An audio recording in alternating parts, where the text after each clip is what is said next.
Today, we're going to dive into a really beautiful set of reflections. It's all about a journey one man took, from building this massive fortress around his heart to realizing that real peace, real freedom comes from something totally different.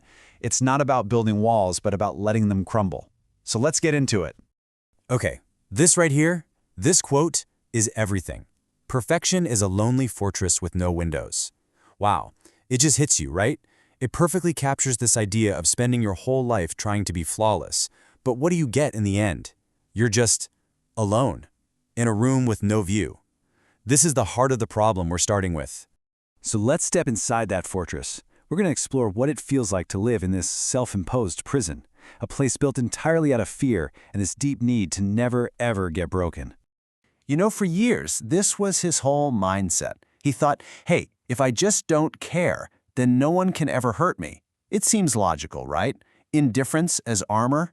But here's the twist he discovered. That armor, it wasn't protecting him. It was trapping him. It was a cage that cut him off from everything that makes life worth living, from real connection. And this is the big aha moment. Look at this shift. On one side, you have the past, indifference, self-protection, basically a prison. And on the other, the complete opposite, sharing, connection, sincerity. He realized ultimate freedom wasn't about building bigger walls. It was about having the courage to tear them down. He went from a life of subtraction to one of, believe it or not, multiplication. So you might be wondering, is this for me? Well, the author is pretty clear about it. If you're a dreamer, if you're one of those solitary hearts who finds peace by the ocean, if you're someone who really tries to savor life and not rush, or if you're a parent who knows that kindness is what really matters, then yeah, this is for you. This is about something we all share. Okay, now we get to the real turning point. This is where things get interesting, because we're about to talk about this kind of magical, totally counterintuitive idea, the geometry of sharing. So let me ask you this. What actually happens when you give away what you have? I mean, our first instinct is always to hold on tight, right? To clench our fists around our time, our feelings, our stuff. But what if that instinct is just plain wrong? And here's that old logic again, based in fear. He used to think life was all about subtraction. The more I keep for me, the safer I am, the more I have. It makes a kind of sense on the surface, doesn't it? But he learned that's just not how true abundance works at all. And boom, here is the complete flip side of that. The moment I opened my hands to give, I realized they were finally empty enough to receive. Get that? True abundance wasn't about holding on. It was about letting go. He found out that when you divide what you have with others, your own life starts to multiply. It just completely turns everything we think we know on its head. All right, moving on to another really powerful idea. This is all about the beauty of being weathered.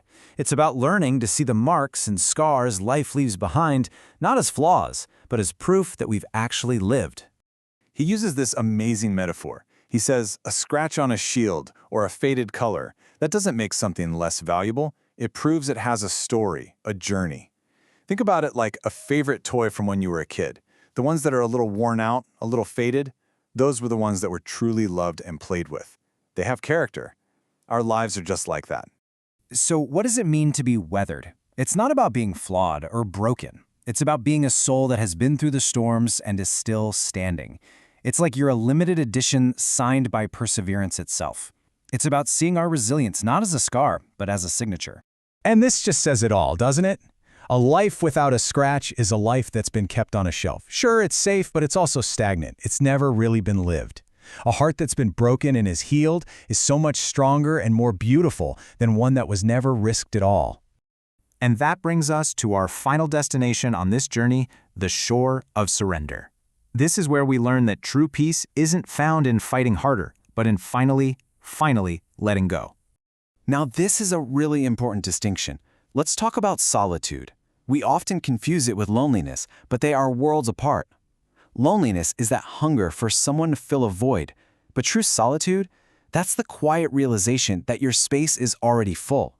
It's being at peace with yourself. And he brings us back to nature, to the ocean.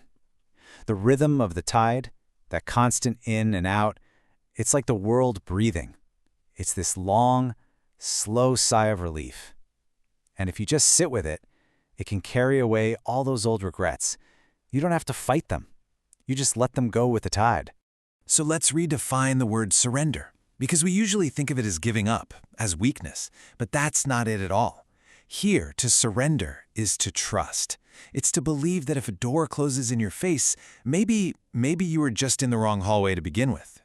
And it all comes down to this one question. What if the goal isn't to fight the ocean? I mean, think about how much energy we spend fighting the current, trying to control everything. What if we've been getting it wrong this whole time? And that's where we'll leave it. Surrender is not a defeat. It is the moment you stop fighting the ocean and start trusting that it knows where to take you. It's such a powerful, liberating thought, isn't it? That real freedom isn't in fighting back, it's in acceptance. It's trusting the journey. And maybe, just maybe, the bravest thing we can ever do is just let go.